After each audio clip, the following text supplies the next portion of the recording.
Palmer on 104.5 ESPN Baton Rouge. Holding down the middle of the day. Live from the Mercedes-Benz of Baton Rouge studios. This is On Palmer. Welcome in. Hunt Palmer coming to you from the Mercedes-Benz of Baton Rouge studio downtown in the capital city on a Monday. It's cool when we got up this morning. Hope your work week is off to a good start. Just a massive weekend that we got to get to here over the next 2 hours.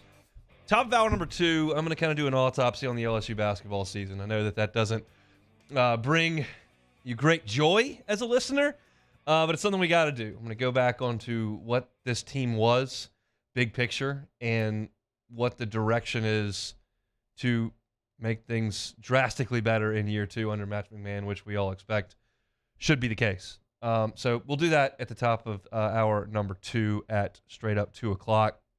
NFL free agency moving. A couple of former Saints have moved on in the division. We'll talk about that. SEC baseball reaction. Some interesting things that I picked up over the weekend, pouring through those box scores as well as watching a little bit. We'll talk some SEC basketball coming up here at 1:15, what those teams look like in the NCAA tournament.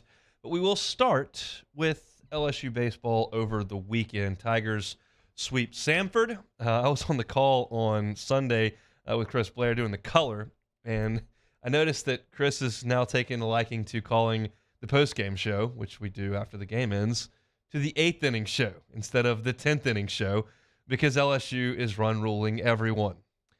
2 things can be very much true.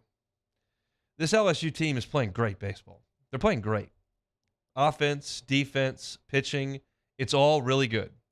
And the teams they're playing stink. Both are true. Schedule's hopefully going to get a little better in the future, but they're true right now. Samford's not very good. I mean, I could go back to the teams that they played last week. Butler got swept again over the weekend.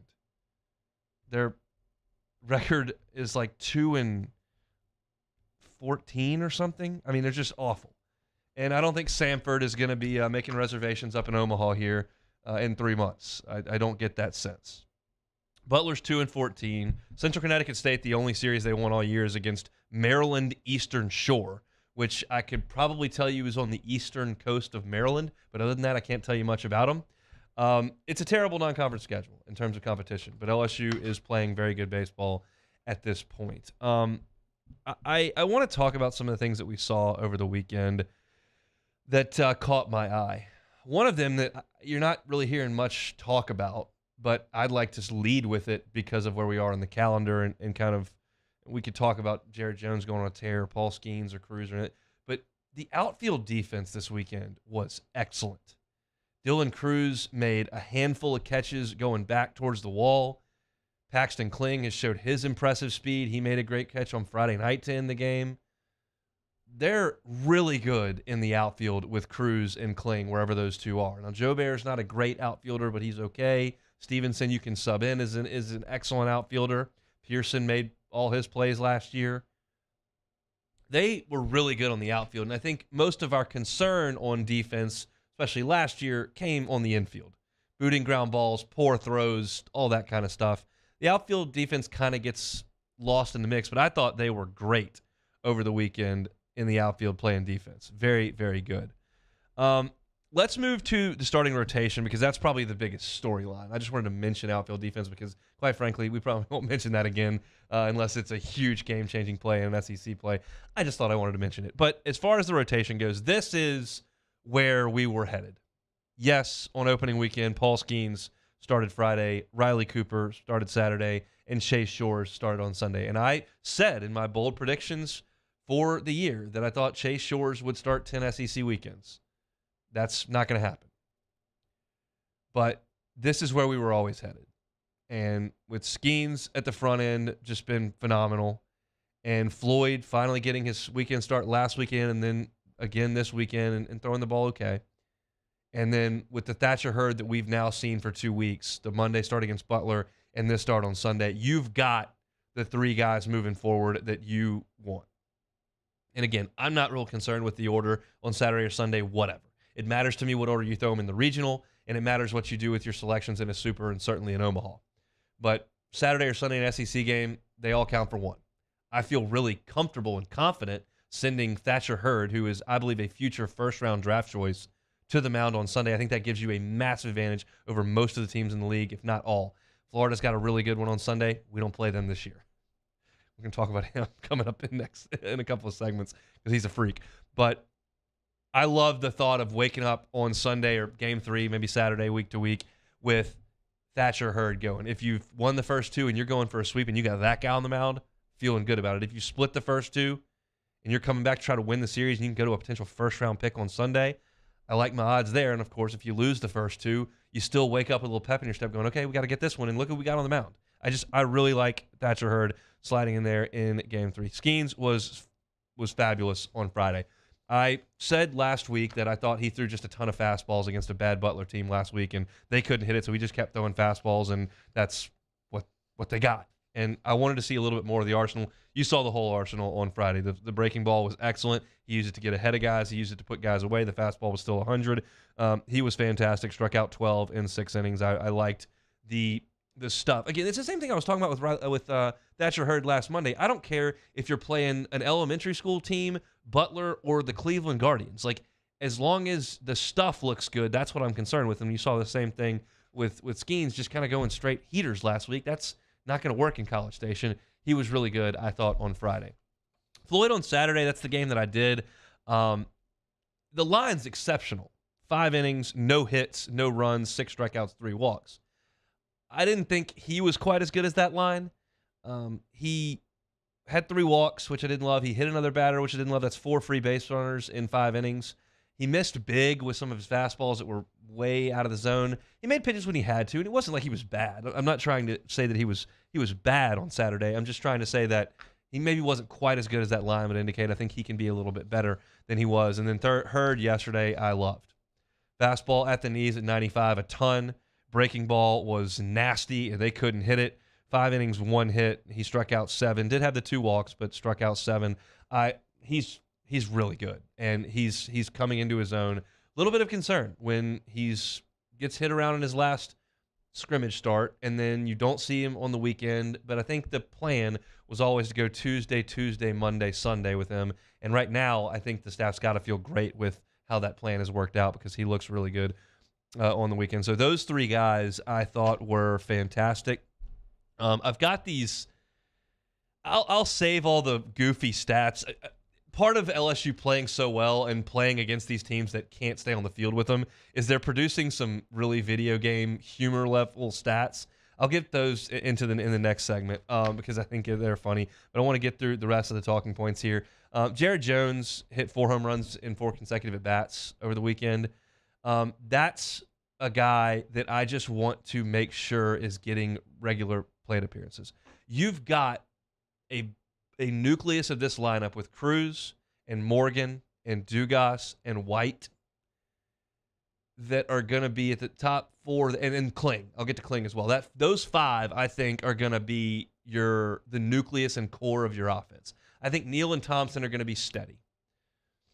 Neal is second in the team in walks, by the way, which I don't think a ton of people know. He's only behind Dylan Cruz in the amount of walks he's drawn. And Jordan Thompson's going to be about a 300 hitter, and he's going to hit 5 or 6 home runs, and he's a solid, steady Eddie piece to the lineup. So you've got Dugas, Kling, Morgan, White, and Cruz. Those 5 are going to be the problems for the other pitching staff. Then you've got steady Eddie of Thompson and Neal, who are going to be just solid. And then you're going to have the peaks and valleys that Jobert and Jones bring. Jobert's the microwave man. We know this. Crushing home runs, 3 of them in Gainesville last year, 3 of them in Nashville last year. Just getting white hot like he was out of the gate this year. And then he might swing and miss some. And Jared Jones is the same way. He was 1 for 13 with 9 strikeouts at one point. They put Beloso in for a couple of games. Said, all right, Jared, get back in there. He hits a missile off the wall on Friday that misses a home run by a foot. And then his next 4 at-bats, he hits home runs. One of them almost cleared the scoreboard and left. And then the 2 on Saturday were both over 120 feet in the air and went over 400 feet to the opposite field power alley. Freshmen don't do that very much. He's going to strike out a lot. But that power is something I need in a lot of that ceiling. What have we said so many times? Why does Thatcher Hurd need to be in on the weekend? Because when he's at his best, LSU is then at its best. LSU can't reach its best unless its highest ceiling players play towards their ceiling. Jared Jones is one of the highest ceiling players on the team. And from time to time, he's going to play toward that ceiling. Now, Samford's Saturday guy and the Friday night guy you're going to see in College Station, or the bullpen arms are going to bring in, not the same. And I get it. And we'll see how it starts. But I want him feeling confident. I want him to get at bats. And even if he has a weekend or two where he strikes out 6 or 7 times, put him in there on Tuesday against Nichols and let him keep swinging. It's just not a talent I'm willing to put on the bench for very long. Time to time, yeah, Beloso, get in there. Pearson, grab a bat. That's fine. But Jones needs to play some, and you saw the precocious talent that he is over the weekend. Tommy White came back and played some defense on Sunday. That's a big deal because that makes LSU its best team in terms of the starting lineup. Putting White at third, moving Morgan back to first with Jobert or Pearson or whoever in the outfield, and then Jones at DH makes LSU its best team. Jones didn't hurt you at first base other than not stretching in the game against Iowa. But Morgan helps you at first base. And having White in there and allowing Jones to go to DH helps you on defense. Tommy White's a better defensive player than Jerry Jones. And Ben DePaul, while he has hit some balls hard at people, him losing some playing time there, you're putting a better bat in the lineup with Jones or Beloso or Pearson or Jobert or whoever you want to DH. You got a better bat. So I think that's a big deal. I saw Tommy White throwing on Saturday before the game. Looked to be okay, and obviously he was. He went in there and made a little play on Sunday to move into in there, and that's great. Gavin Dugas was one that I think a lot of people were concerned about on Saturday. Tried to quell some of that on Twitter. It's pretty simple what happened with him, for those that missed it. His eye and his contact got irritated on Friday night, and he went to the plate and couldn't really see and didn't tell anybody, and then went back to the dugout and said, I can't see great. And then he went out there and kicked a ground ball, which was a tough play, but he kicked it. And then he was out of the lineup after being pulled from the game on Saturday. But when I don't like that, I don't like him being pulled out on Friday and then not be able to play on Saturday. It was purely his eye was just irritated. It was red and watering, and he couldn't function as a baseball player with that. Had to get things cleared up, get his contact situation squared away, and he was back out there, and he's fine. So there's no long-term ramifications for that. He's been dealing with eye stuff for over a year now, and it was just simply a deal where he couldn't keep his eye from watering. It was red and irritated, and they just had to deal with it. So no concerns long-term there with Gavin Dugas whatsoever. All right, I've got some crazy stats that LSU has compiled. I just was sitting there at the kitchen table yesterday just kind of poring over the stats and going, what's jumping out here? And some of the stuff is hilarious. So I'm going to get to that next. It's the Hunt Palmer Show. This is Hunt Palmer. In times of need, get a full list of phone numbers, websites, and other important emergency information on the Demco Stormwatch page at 1045ESPN.com. There it is, the extra mile, on the border of expected and extraordinary for those willing to go further, like vans customized for work or play, with safety and tech to keep you connected. Supported by a 5-star sales, service, and finance team. And backed by the 1-star you know. So go the extra mile. It's never crowded because so few have what it takes to go there. Mercedes-Benz Vans. Follow us on Twitter at 1045ESPN to cast your vote in the Citizens Bank and Trust Poll of the Day. Vote daily inside off the bench, anytime. Hunt Palmer. And after further review, Citizens Bank and Trust brings you the Poll of the Day via Twitter at 1045ESPN. Moon Griffon is back. The voice of Louisiana politics makes his return to Baton Rouge. Catch the Moon Griffon Show weekdays from 9 to 11 a.m. on Talk 107.3. Hi, I'm Brandon Landry, founder and CEO of Walker. Hi, my name is Dr. Craig Green. This is Ryan Terrio with HUDCORoofing.com. Hey, it's Matt Moscona. No matter how big your commercial roofing job, HUDCO can help. My patients come to me because they trust that I can get the job done at a high level. Ryan Terrio and Richard Tilley have the same level of trust when it comes to roofing. If you have a roofing issue, call HUDCO Roofing. Give us a call, 364-1007, and we'll come to your house and give you a free inspection. At Auctioner, We know healing is a team sport. That's why we've partnered with world-renowned orthopedic surgeon Dr. James Andrews to create the Ochsner Andrews Orthopedics and Sports Medicine Institute. Whether you're a professional athlete or a weekend warrior, our team of specialists are dedicated to getting you back in the game. So whatever your reasons are for reaching your personal best, we've only got one: you. Ochsner Andrews Institute. Long live you. Gulf Coast Office Products is a nationally recognized Savin office equipment dealer based right here in Louisiana. Over 100 employees strong, Gulf Coast has the boots on the ground to support all vertical markets, from education, engineering, legal, and finance. With the latest in office technology, from desktop to production segment units, Gulf Coast and Savin have the perfect fit for you.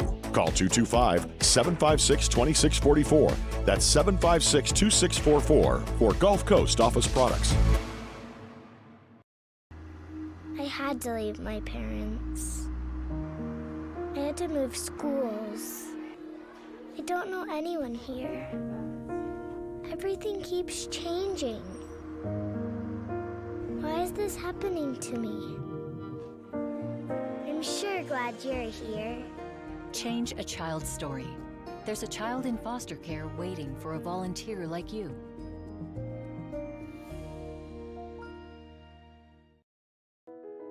I've been doing business with Luba for 25 years. They're dependable, trustworthy. It's just the attention to detail with our clients. Our folks have years and years of experience. They're highly trained professionals, but many companies have that asset.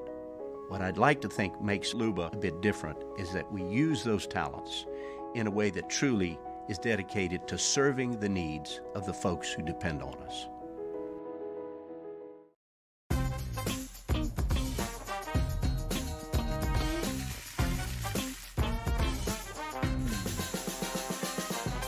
The best kept secret in town is out. Discover Tallulah at the Renaissance Hotel on Bluebonnet. Electricity is all around us, and our families depend on it. Every day is sparked by the power of a cold drink or on Tuesday's OTB. It's that time once again. Lakers, Pels, in the blender. Plus, Nick Underhill stops by to fill you in on all the latest Saints news. Off the bench, 7 to 10 a.m., 104.5 ESPN.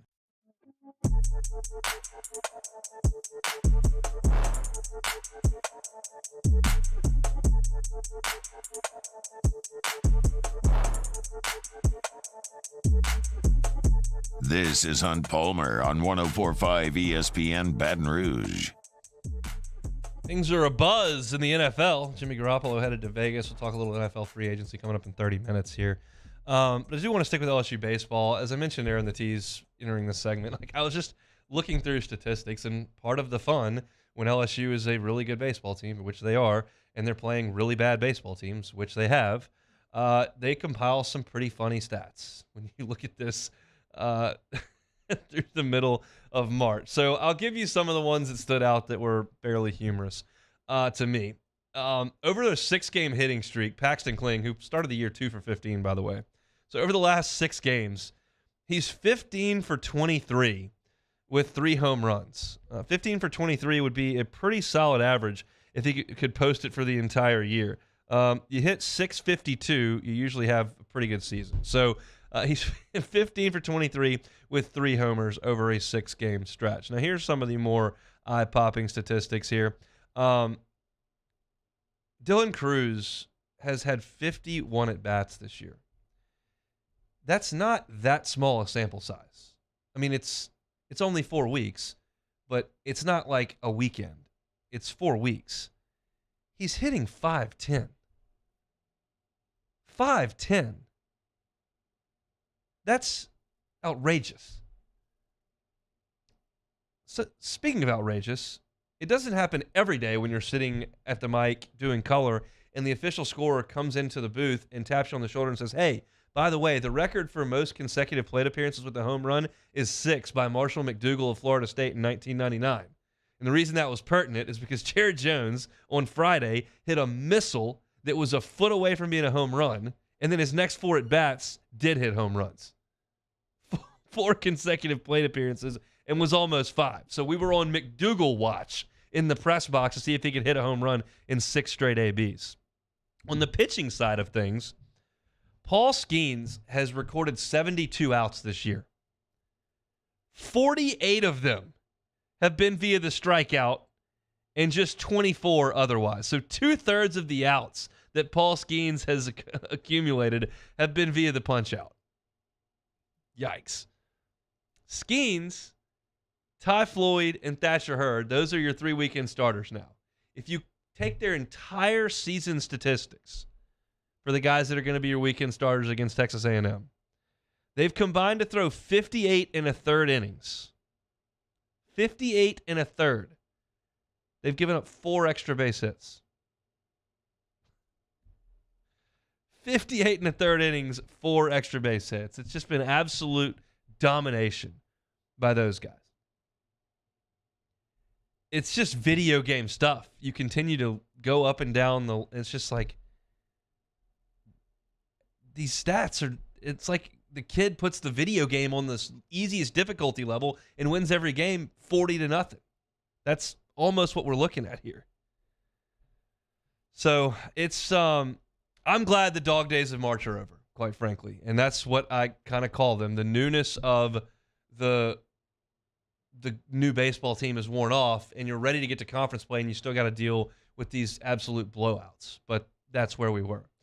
The downside of these blowouts, and I had a conversation with a member of the program earlier this morning, because you lost 6 innings this week of games because you keep closing them out in 7 innings. So you don't play the 8th and the 9th 3 times, you lose 6 innings of pitching. We did not see this weekend Bryce Collins, Sam Dutton, Will Helmers, Blake Money, Micah Bucknam, Chase Shores, Christian Little, Garrett Edwards, Aiden Moffitt, Griffin Herring.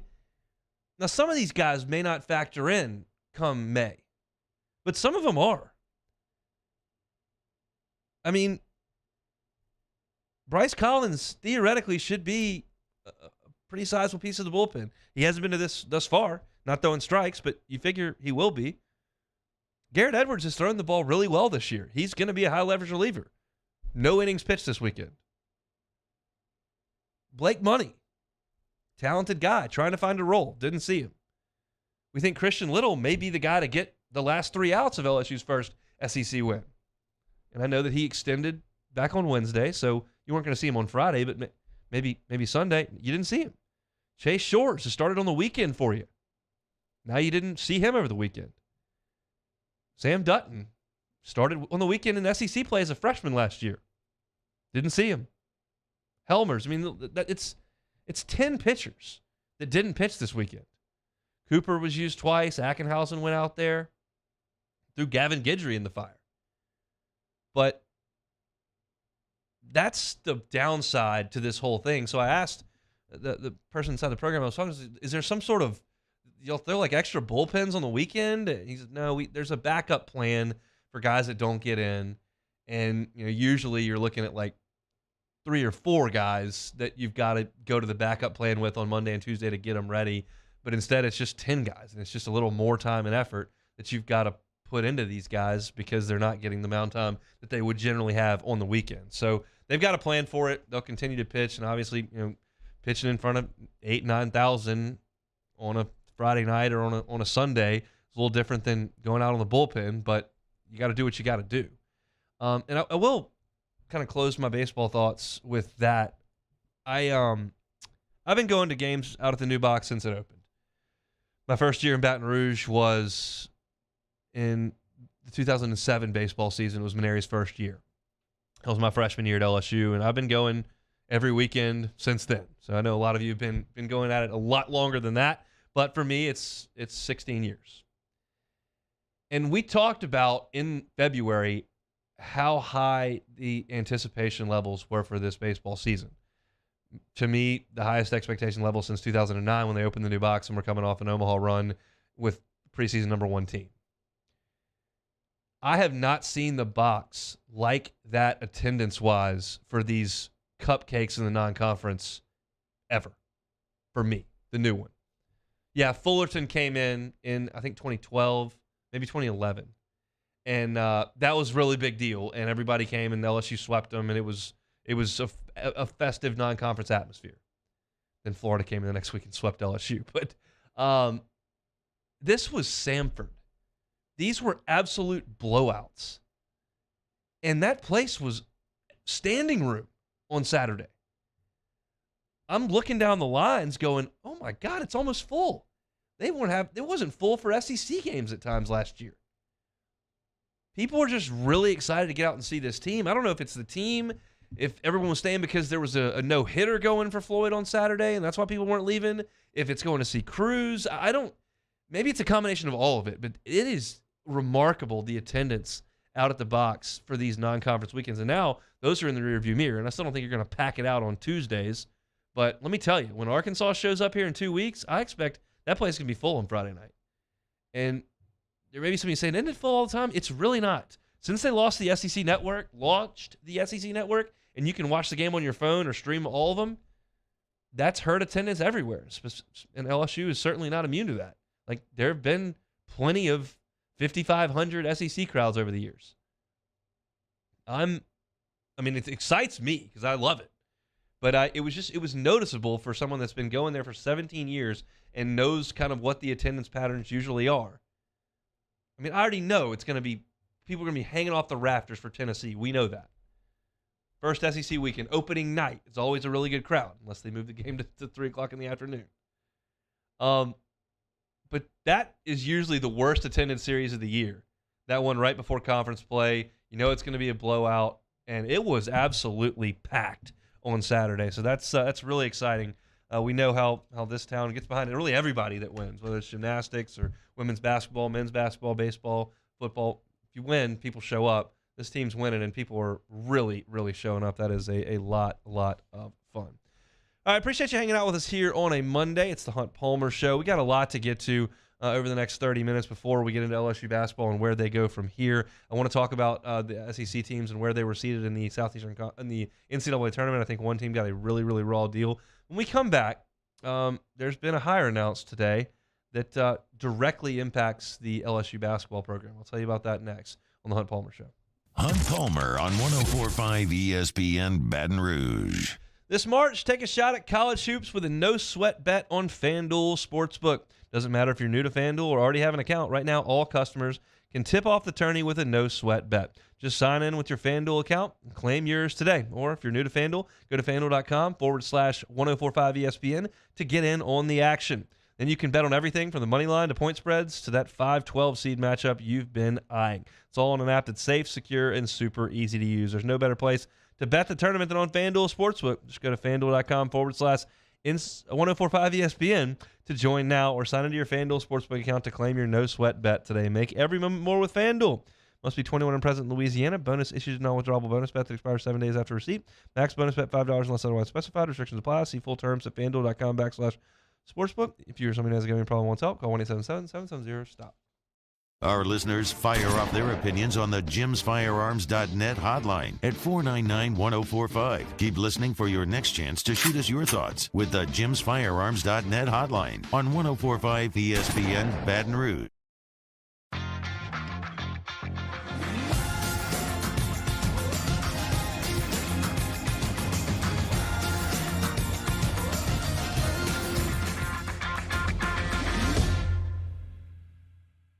Bayou Chrysler Dodge Jeep Ram has $10,000 off new 2022 Ram 1500s. 2022 Ram 1500 trucks on our lot now with $10,000 off MSRP. All new Bayou vehicles come with a 1 million mile warranty. If you need sales or service, the crew at Bayou is going to do right by you.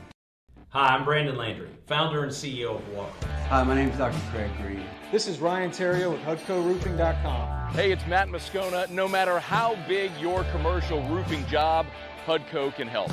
My patients come to me because they trust that I can get the job done at a high level.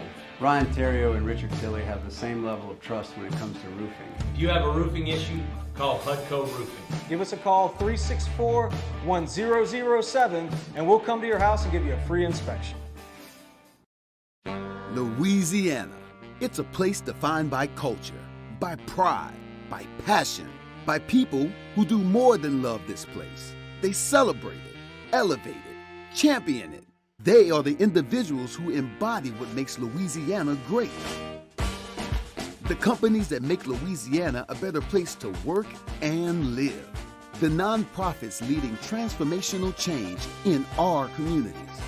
Champions of Louisiana are all around us, and LWCC is proud to celebrate them because we've always been Louisiana loyal, supporting the workers, the innovators, the change agents of this great place we call home. Who are the champions around you? Together, we can share their stories. Together, we can help our home state thrive. Together, we are Louisiana loyal. Always.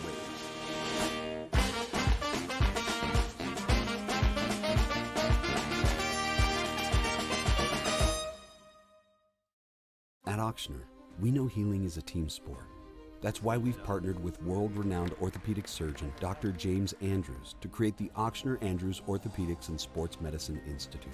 Whether you're a professional athlete or a weekend warrior, our team of specialists are dedicated to getting you back in the game. So whatever your reasons are for reaching your personal best, we've only got one. You. Ochsner Andrews Institute. Long live you.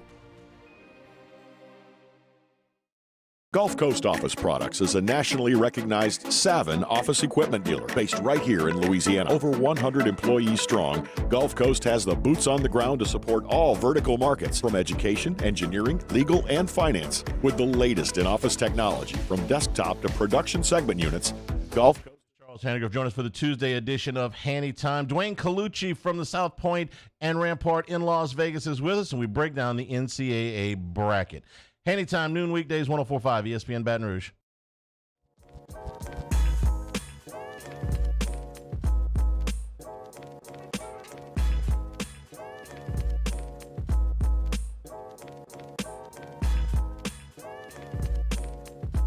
You're listening to Hunt Palmer on 104.5 ESPN Baton Rouge. You're listening to that last segment. You heard me say that there was a hire announced today that has a direct implication on LSU. That is, of course, the Ole Miss job. Chris Beard tabbed as the new head coach over at Ole Miss. Obviously, this comes with some baggage. Beard took the job at his alma mater. We're off to a great start. He's arrested. Charges of domestic abuse. There was an incident. Charges are dropped. Texas still decides to terminate Beard in the process. And Ole Miss is saying, look, we're gonna have this guy to be our head coach. Say whatever you want about that. But he's a great coach. Great coach. First year in D1 was at Little Rock. They went 30-5 and won a tournament game. Texas Tech hired him immediately. He had to kind of lay the foundation there in the first year. They won 18 games, won 18-14. After that, he has won an NCAA tournament game in every year he's coached. His second year at Texas Tech, they went to the Elite Eight, won 27 games. His third year, they won 31 games, were in the national championship game and nearly won it. Tournament got canceled the next year, and then in 2021, they got to the round of 32 as an 18-win team. Takes a job at Texas. They were 22-12 in his first year, won a tournament game. And this year they were off to a 7-1 start, top 10 in the country, and he loses his job. I think this is, in terms of basketball, a great hire by Ole Miss. They're going to win. And this has been a program over the last, well, really my whole life, that has really rarely gotten its head above water. This was one that you could usually check off as a win. Auburn was the same way until they got Bruce Pearl. That's, I think, where this is headed. I don't know how long Chris Beard will stay at Ole Miss. He's obviously a Texas guy, but you've burned a couple of the bridges there in Texas. So Texas Tech won't be hiring him back, and Texas won't be hiring you back. Maybe if somebody else calls, if he wins at Ole Miss for the first couple of years, we'll see. But Ole Miss's basketball program is about to get a shot in the arm, and they're going to play great defense, and they're going to win a lot of games. And if that's what you're concerned with, He's a great coach. Now, the hire that you thought I was talking about, I think, when I teased this, is what's going on in Lake Charles today, where Will Wade was introduced to the media. And I'm excited about this, about Will Wade going to McNeese, because it means for at least a year, maybe more, he's not coaching in the SEC. I did not want him to take the Ole Miss job. That would be difficult. One, because I think he would win games there. Two, I just don't want to see him at Ole Miss. McNeese is not a factor. And to anyone who would even slightly suggest that Will Wade's hiring at McNeese would have any impact whatsoever on Matt McMahon's program in Baton Rouge, just stop there. Just stop. It has none. 0%. He's going to do his thing in the Southland over there, recruit the type of players that play in the Southland, and LSU will do its thing here and recruit the type of players that play in the SEC. My sincere hope is that Will Wade's success at McNeese, which he will have, will translate to a job in the Big 12 or the ACC. Maybe Clemson, the alma mater, calls in a couple of years. That's great. I just don't want to look at him once or twice a year in the SEC. He got on the mic today for his press conference, and he starts talking the way that Will does, and I started smirking and laughing. I mean, he said, look, we're going to go from a 23-loss team to a 23-win team. Plus. And he said, you know, we're not going to have any sort of rebuild or any of that. This is going to be a team that's instantly competitive in the Southland Conference. And then, you know, he said that the McNeese program needs a rebirth and his career needs a rebirth. And he said, let's be honest, he smirked. And I would agree that McNeese could use a little bit of a rebirth. They have not had a winning record in basketball since they were 17-16 in 2012. It's been 11 years since they posted a winning season. They were 11-23, 11-22, 10-14, 15-17, 9-22, 12-17, 7-22, 9-20. It's not been a great run over there in the Chuck. But Will Wade will come in, and he'll sink below the radar pretty quickly. They'll have that introductory press conference today, and then no one will know that he exists until the NCAA reveals its findings. And sure, theoretically, is it possible the NCAA could give Will Wade a show cause? They could, at which point McNeese would not have a coach. But this is worth it from McNeese's perspective, because the only people who have it out for Will Wade are the NCAA and I think Pat Forty.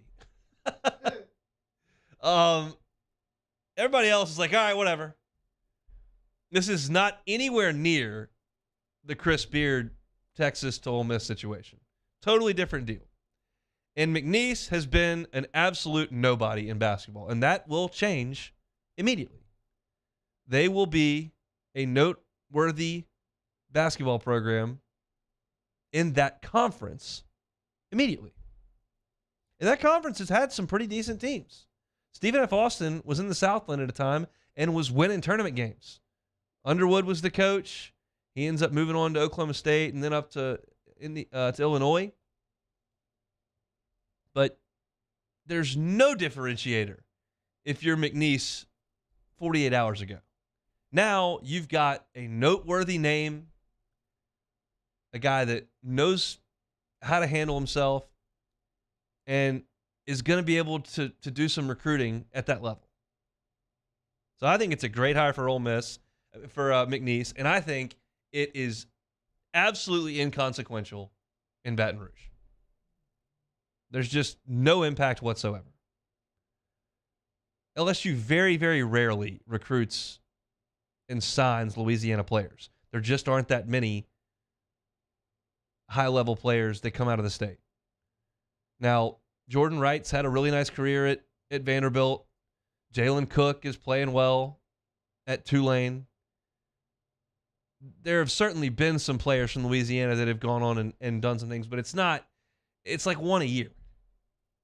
And LSU just hasn't done a lot of recruiting in Louisiana.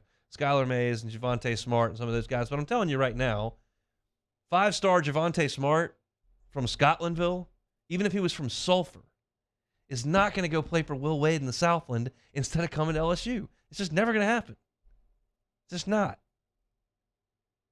So I'm happy for Will. I'm glad he's back in the sport. I don't want him in an SEC job, so hopefully he wins some games at McNeese and then goes and takes a job in the Big 12 or the ACC at some point. And I can promise you this, McNeese won't be on LSU's schedule anytime soon. That's not a circus you want to bring to town.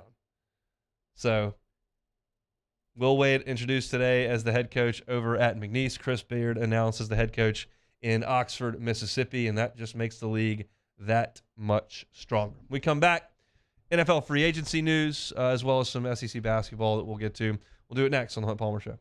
Hunt Palmer on 104.5 ESPN Baton Rouge. LWCC is Louisiana loyal. They're elevating and celebrating champions of Louisiana. They give us the platform to do it right here on the Hunt Palmer Show. And we've been telling you in March about Trey Godfrey. Trey has dedicated his career to bettering the city of Baton Rouge. He's currently the Senior Vice President of Policy for the Baton Rouge Area Chamber, and there he oversees education policy, among many other things, and that allows him to make an impact from a more systemic perspective.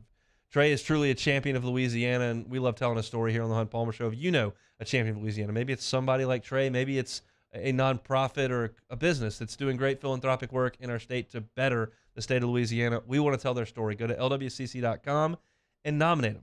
lwcc.com/champions is where you can do the nominating, and we'll tell their story. We love to do it. Trey Godfrey is March's champion of Louisiana. LWCC is Louisiana loyal. In times of need, get a full list of phone numbers, websites, and other important emergency information on the Demco Stormwatch page at 1045ESPN.com.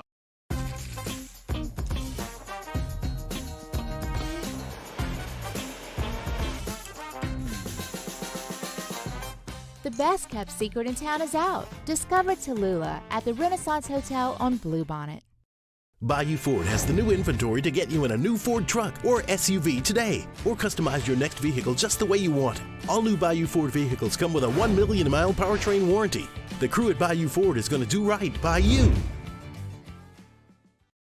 Hi, I'm Brandon Landry, founder and CEO of Walker. Hi, my name is Dr. Craig Green. This is Ryan Terrio with HUDCORoofing.com. Hey, it's Matt Moscona. No matter how big your commercial roofing job, HUDCO can help. My patients come to me because they trust that I can get the job done at a high level.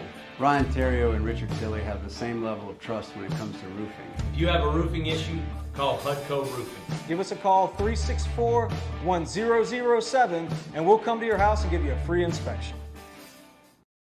At Auctioner, we know healing is a team sport.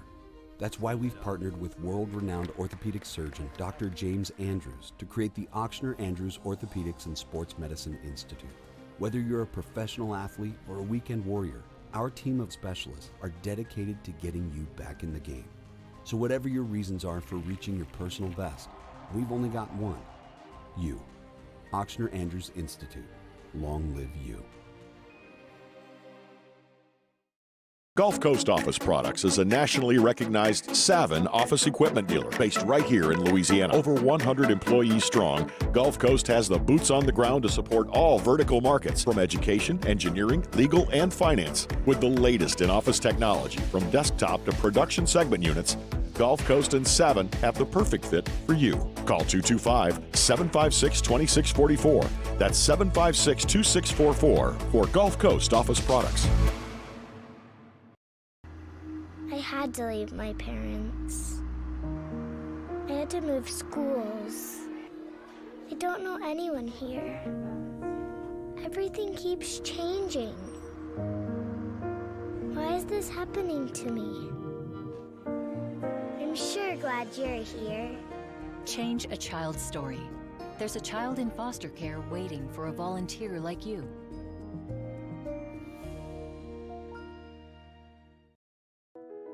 I've been doing business with Luba for 25 years. They're dependable, trustworthy. It's just the attention to detail with our clients. Our folks have years and years of experience. They're highly trained professionals. But many companies have that asset. What I'd like to think makes Luba a bit different is that we use those talents in a way that truly is dedicated to serving the needs. Matt Moscona inviting him to join us for Monday's AFR, presented by Relief Windows. We'll recap LSU's weekend series against Samford and the The madness begins. We'll start to preview the big dance. Join us 3 to 6, 104.5 ESPN Baton Rouge.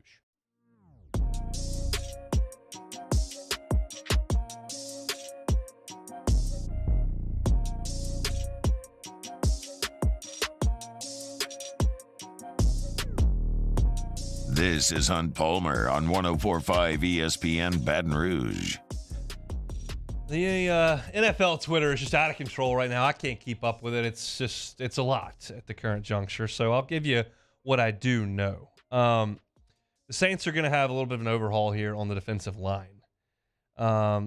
Two of their main starters over the last season have moved on actually inside the division. David Onyemata is going to be has agreed to terms with a deal with the Falcons. That's going to be 3-year, $35 million contract. Will be 24.5 guaranteed over in Atlanta. And Shy Tuttle is agreed with a 3-year deal with the Panthers. It's going to be a $19.5 million deal that includes $13 million guaranteed at signing. So David Onyemata and Shy Tuttle moving on. Onyemata, 30 years old. I think the play declining a touch. Shy Tuttle, only 27. So he's been a nice player. But let's be honest about this. The Saints' defensive line last year wasn't great. The play has slipped. This was a team that made a living on phenomenal run defense and not allowing 100-yard rushers. And it got a little leaky this year. The pass rush wasn't very good. They did get run on. And it's time for a little bit of an overhaul there, if we're being honest. It looks like Cam Jordan will be back. But Onyemata moving on, Tuttle moving on.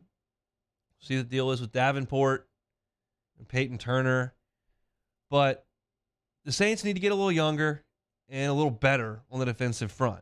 You can do that in veteran free agency, and you can certainly do that in the draft. And they've got to start to retool that defensive line where they've actually done a better job outside of Cam Jordan, which was a little bit ago, of finding diamonds in the rough, I use air quotes, instead of the big swings they've taken in the first round.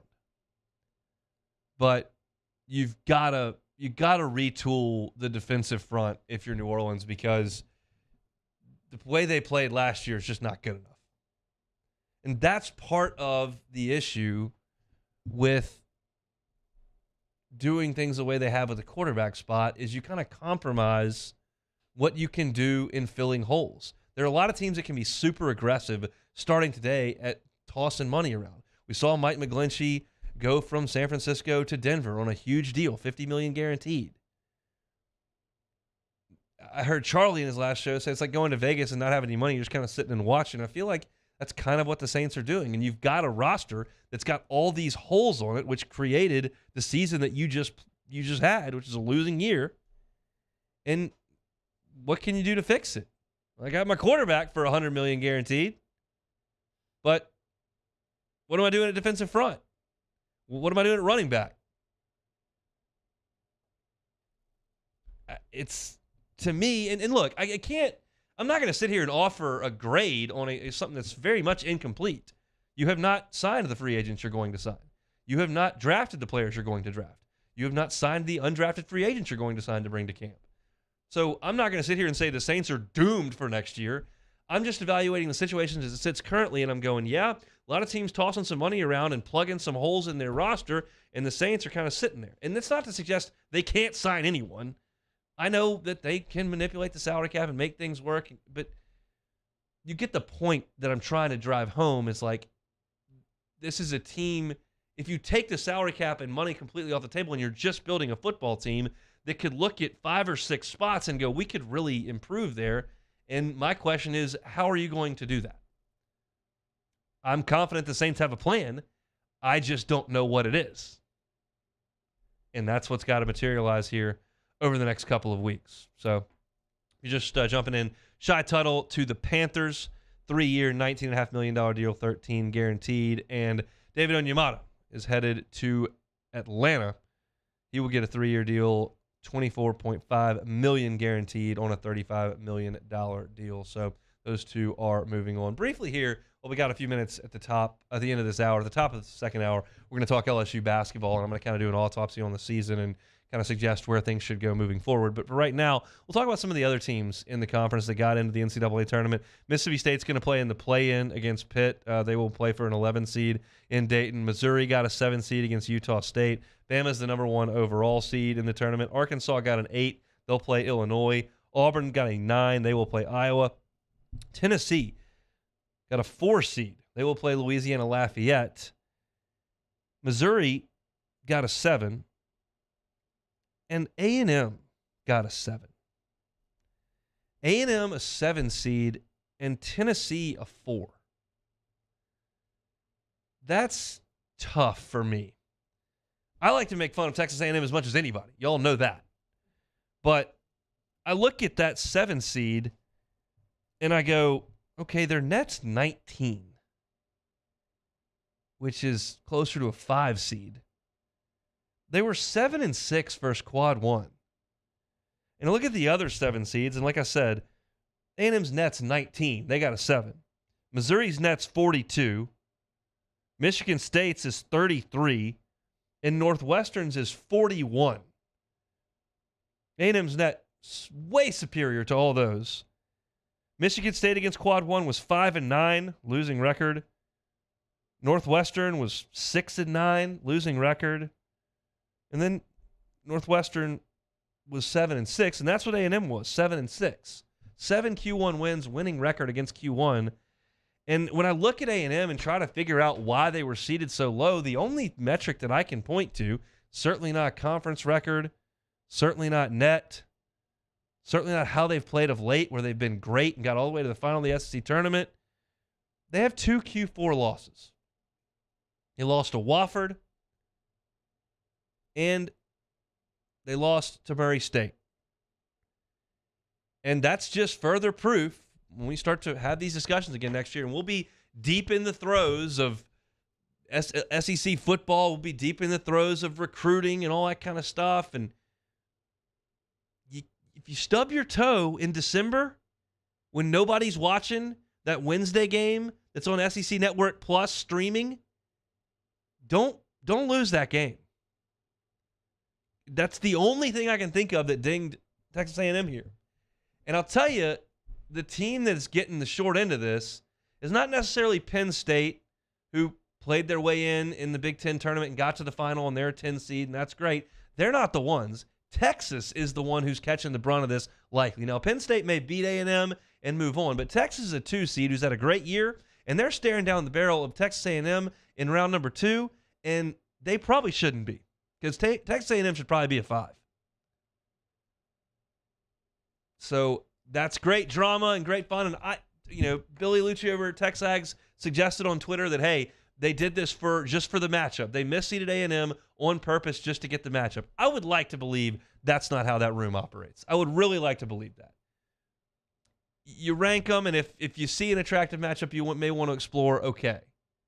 But certainly you're not going to pull a team 1 or 2 lines just because you want to see a rivalry game played. I hope not. I'm not a very good conspiracy theorist. I generally try to look at the other side of things, but I just don't think that A&M separating itself by 1 line with Arkansas. Arkansas got an 8. They've been wildly mediocre.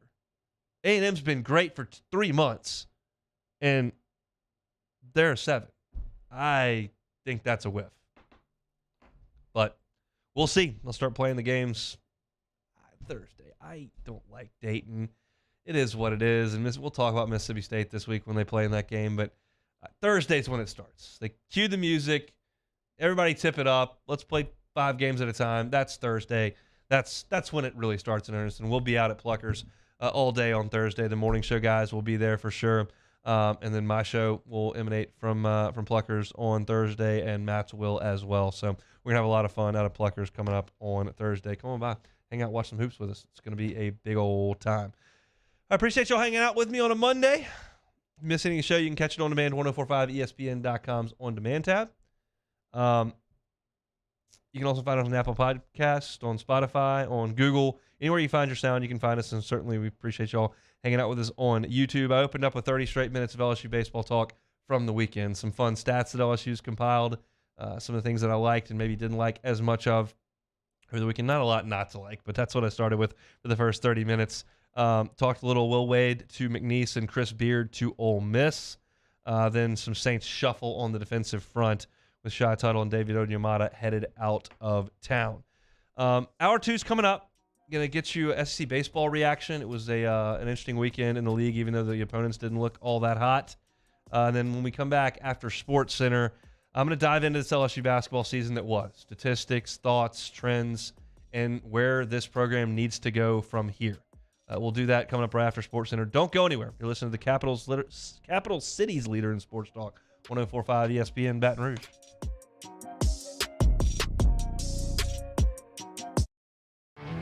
There it is, the extra mile, on the border of expected and extraordinary for those willing to go further, like vans customized for work or play, with safety and tech to keep you connected, supported by a 5-star sales, service, and finance team, and backed by the 1-star you know.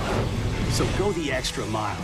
It's never crowded, because so few have what it takes to go there.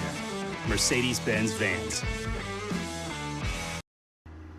I had to leave my parents. I had to move schools. I don't know anyone here. Everything keeps changing. Why is this happening to me? I'm sure glad you're here. Change a child's story. There's a child in foster care waiting for a volunteer like you.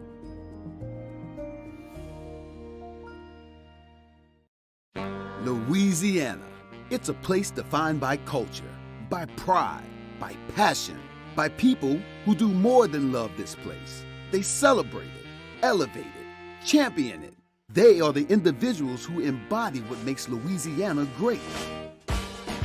The companies that make Louisiana a better place to work and live. The nonprofits leading transformational change in our communities. Champions of Louisiana are all around us, and LWCC is proud to celebrate them because we've always been Louisiana loyal, supporting the workers, the innovators, the change agents of this great place we call home. Who are the champions around you? Together, we can share their stories. Together, we can help our home state thrive. Together, we are Louisiana loyal. Always.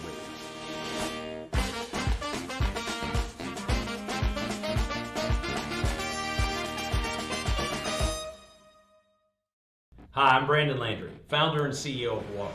Hi, my name is Dr. Craig Green. This is Ryan Terrio with HUDCORoofing.com. Hey, it's Matt Moscona. No matter how big your commercial roofing job, HUDCO can help. My patients come to me because they trust that I can get the job done at a high level. Ryan Terrio and Richard Tilley have the same level of trust when it comes to roofing. If you have a roofing issue, call HUDCO Roofing. Give us a call, 364-1007, and we'll come to your house and give you a free inspection. At Auctioner, we know healing is a team sport. That's why we've partnered with world-renowned orthopedic surgeon Dr. James Andrews to create the Auctioner Andrews Orthopedics and Sports Medicine Institute. Whether you're a professional athlete or a weekend warrior, our team of specialists are dedicated to getting you back in the game. So whatever your reasons are for reaching your personal best, we've only got one. You. Auctioner Andrews Institute. Long live you.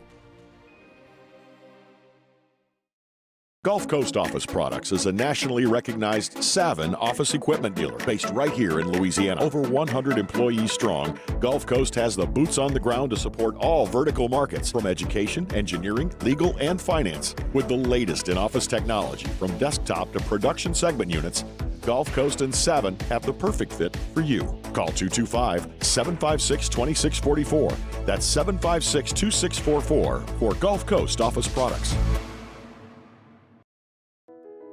I've been doing business with Luba for 25 years. They're dependable, trustworthy. It's just the attention to detail with our clients. Our folks have years and years of experience. They're highly trained professionals. But many companies have that asset. What I'd like to think makes Luba a bit different is that we use those talents in a way that truly is dedicated to serving the needs of the folks who depend on us.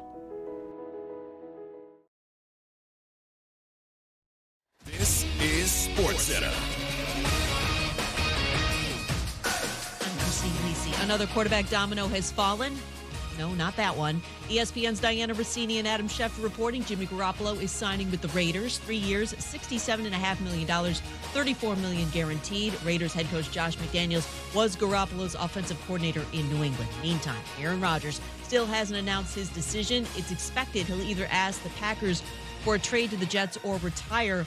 The waiting on Rodgers, the hardest part for the Jets, notes ESPN's Dan Orlovsky. I'd be concerned with what his offseason was going to look like. I'd be concerned with how my locker room was going to react. I'd be concerned with what kind of roster I could have given what his salary is if it doesn't change at $58 million. I'd be concerned with a lot of it. But you got to roll the dice if you're the Jets, because your alternative option is to likely sit in mediocrity. 49ers with a big addition to their already vaunted defensive line. ESPN's Adam Schefter reports that they've agreed on a 4-year, $84 million contract with the Eagles defensive end Javon Hargrave. From ESPN's Courtney Cronin, Eagles linebacker T.J. Edwards planning to sign with the Bears 3 years, $19.5 million. Do you own or rent your home? Sure you do. Fortunately, Geico makes it easy to bundle your home and car insurance. It's a good thing, too, because having a home is hard work. Go to geico.com, get a quote, and see how much you could save. Geico.com. Easy.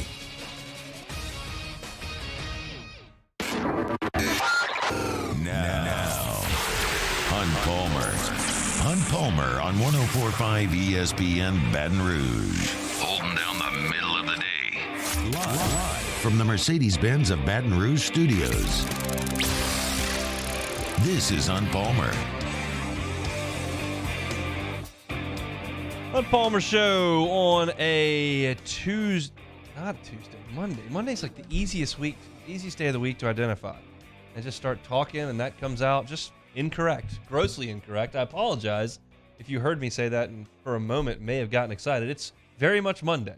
So hope your Monday is going well and your work week is off to a good start. Got another hour here with you. We're going to kick things off with LSU basketball. The dust has settled. The NCAA field has been announced. The NIT field has been announced. The CBI field has been announced. And Detroit Mercy's not playing. LSU's not playing anymore, as we knew. So it's time now to kind of look back at what was. Obviously, it was a very, very disappointing season here in Baton Rouge. When it was all said and done, LSU finished at 14-19 in conference play. They were 2-16, dead last, 14th in the SEC. So why? Why was that the case?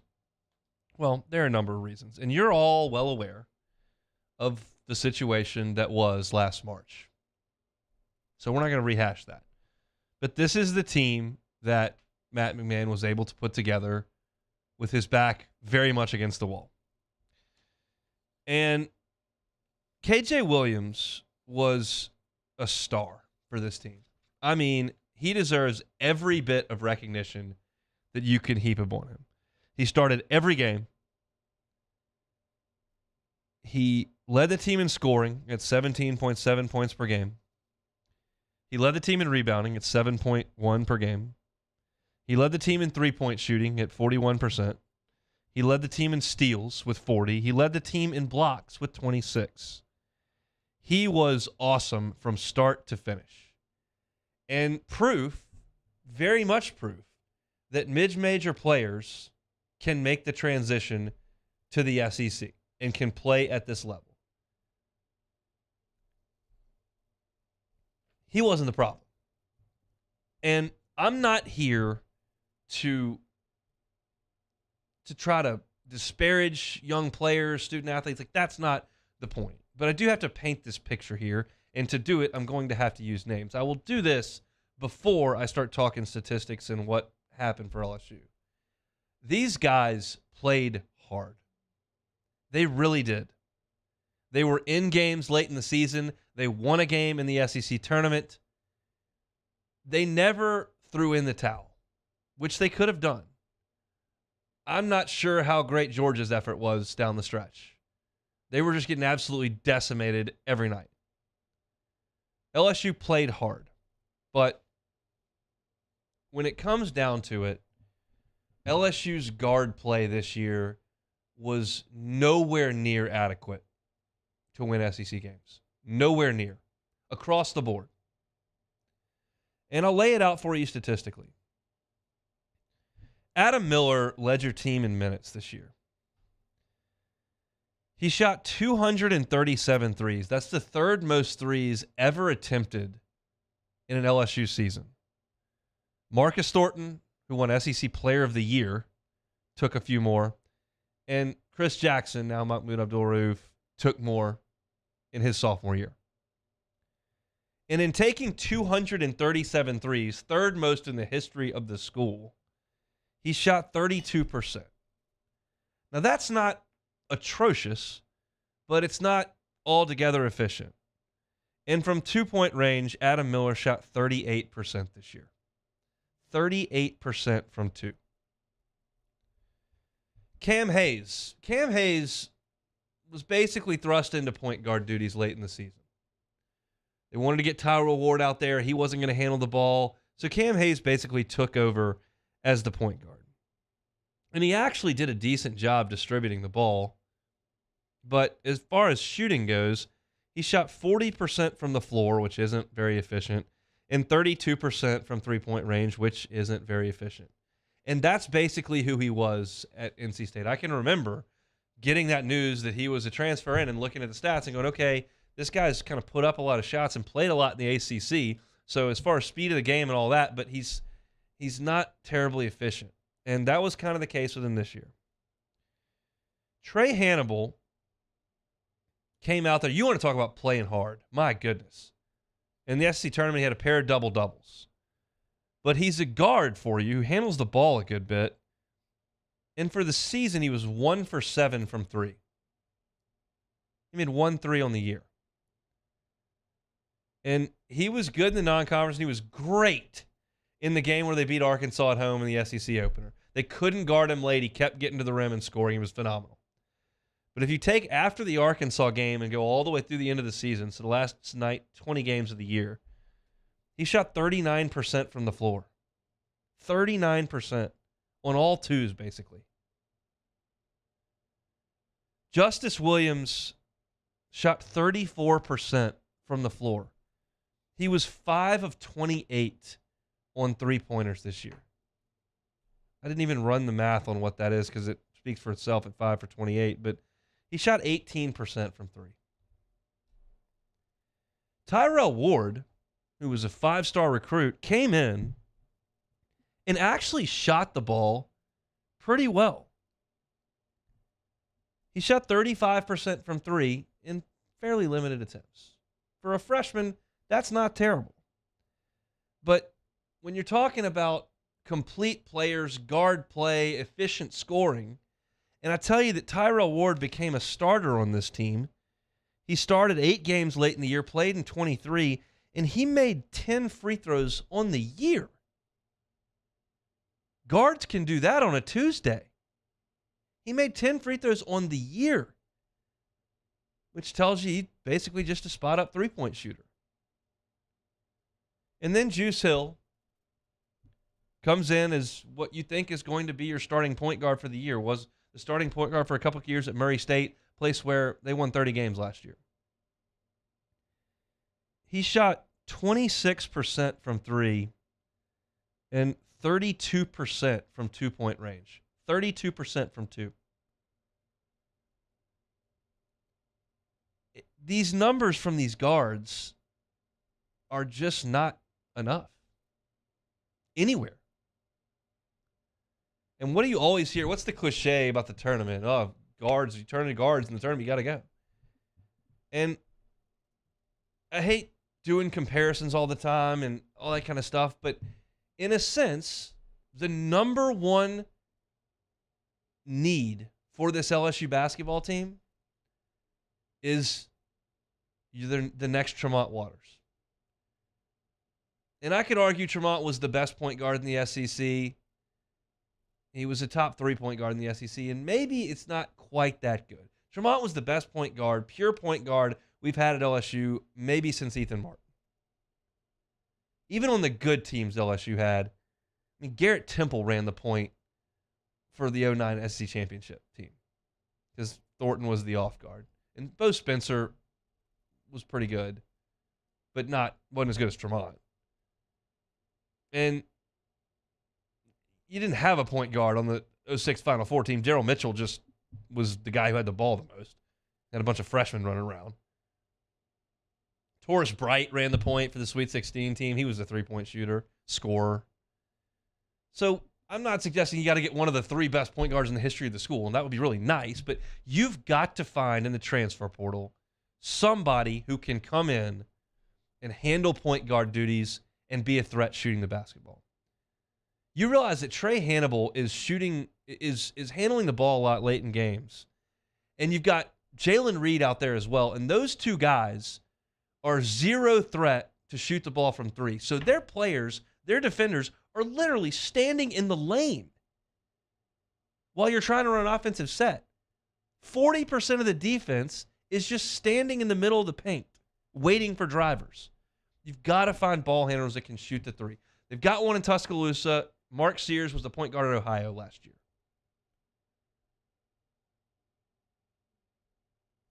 Ohio, not Duke. Ohio. You've got to go find a transfer point guard who's 21, 22 years old that can shoot 37% from 3 and handle the basketball. That takes ball handling duties away from Adam Miller, who turned the ball over a lot last year, and maybe make him more of an off-ball scorer. I mean, you don't have to go guard Justice Williams when he's handling the basketball on this team. He made 5 threes this year. Guard play has got to improve for this program. And I just told you at the top that KJ Williams came from Murray State and was a star this year. You can find lower-level players that are every bit as good to play at this level. Or maybe like Tyree Appleby was just sensational this year for Wake Forest. He came from Florida.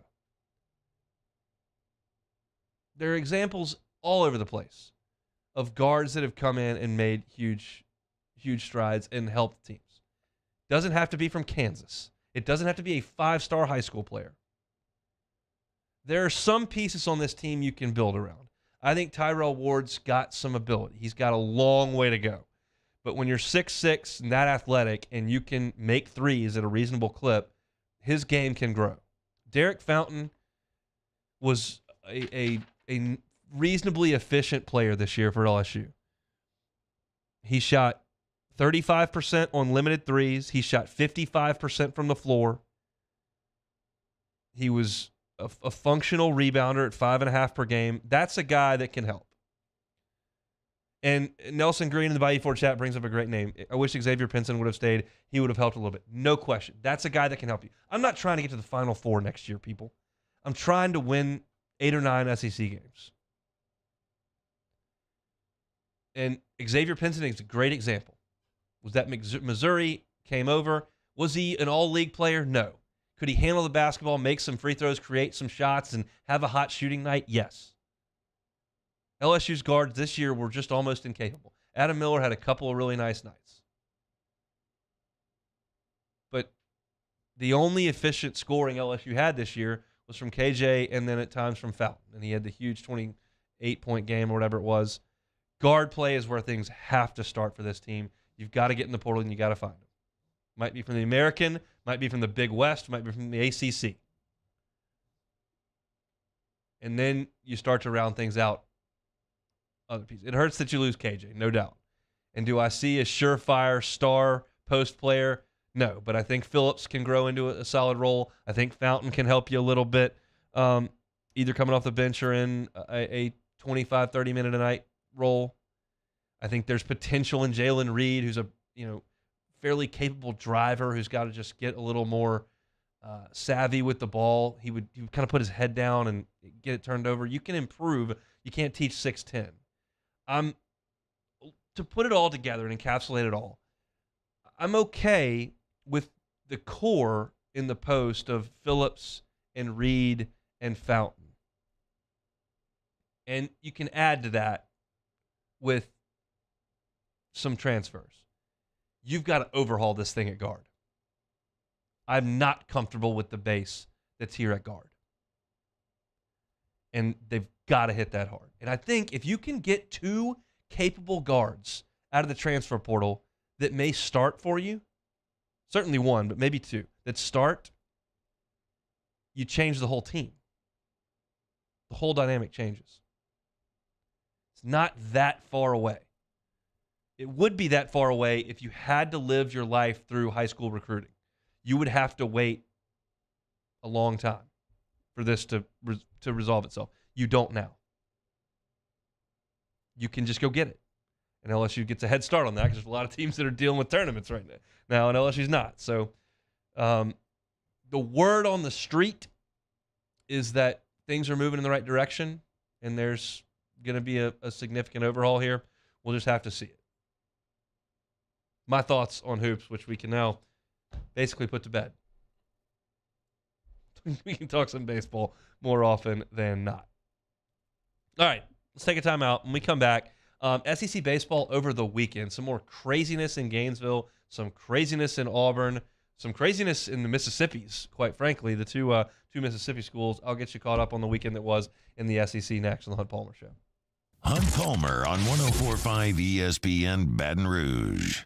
This March, take your first shot at college hoop with FanDuel Sportsbook and get 10 times your first bet amount in bonus bets up to $200. That's right. You can just bet $20 on the bracket and you'll land $200 in bonus bets, win or lose. That's $200 you can spend betting everything from the money line to point spreads to that 5-12 matchup you've been eyeing. It's all on an app that's safe, secure, and super easy to use. There's no better place to get in on the tournament than the FanDuel Sportsbook. Sign up today by going to FanDuel.com/1045ESPN and make every moment more with FanDuel, all tournament long. Must be 21 and present in Louisiana. First online real money wager only. $10 deposit required. Refund issues no withdrawable bonus bet that expires in 14 days. Restrictions apply. See terms at sportsbook.fanduel.com. If you're someone who has a gambling problem itself, call 1-877-770-STOP. Our listeners fire up their opinions on the jimsfirearms.net hotline at 499-1045. Keep listening for your next chance to shoot us your thoughts with the jimsfirearms.net hotline on 104.5 ESPN Baton Rouge. At Auctioner, we know healing is a team sport. That's why we've partnered with world-renowned orthopedic surgeon Dr. James Andrews to create the Auctioner Andrews Orthopedics and Sports Medicine Institute. Whether you're a professional athlete or a weekend warrior, our team of specialists are dedicated to getting you back in the game. So whatever your reasons are for reaching your personal best, we've only got one: you. Auctioner Andrews Institute. Long live you.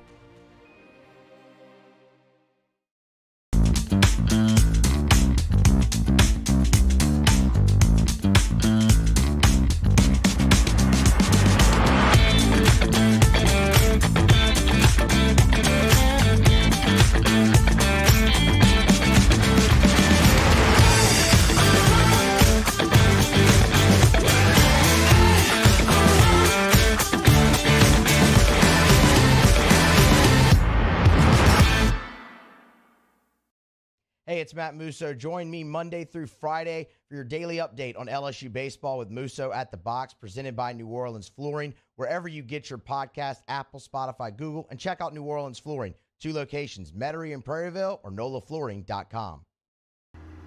I had to leave my parents.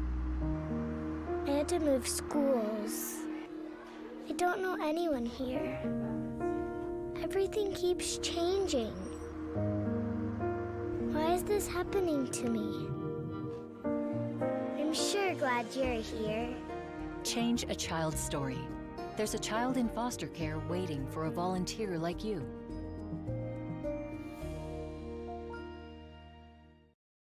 Louisiana. It's a place defined by culture, by pride, by passion, by people who do more than love this place. They celebrate it, elevate it, champion it. They are the individuals who embody what makes Louisiana great. The companies that make Louisiana a better place to work and live. The nonprofits leading transformational change in our communities. Champions of Louisiana are all around us, and LWCC is proud to celebrate them because we've always been Louisiana loyal. supporting the workers, the innovators, the change agents of this great place we call home. Who are the champions around you? Together, we can share their stories. Together, we can help our home state thrive. Together, we are Louisiana Loyal. Always.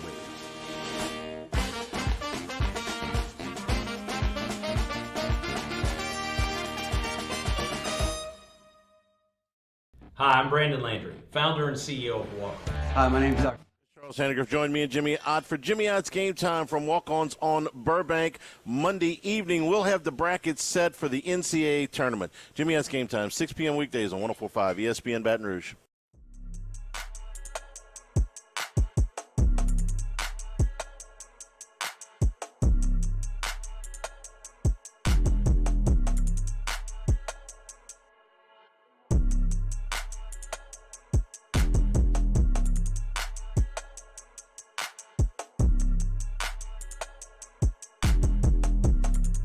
You're listening to Hunt Palmer on 104.5 ESPN Baton Rouge.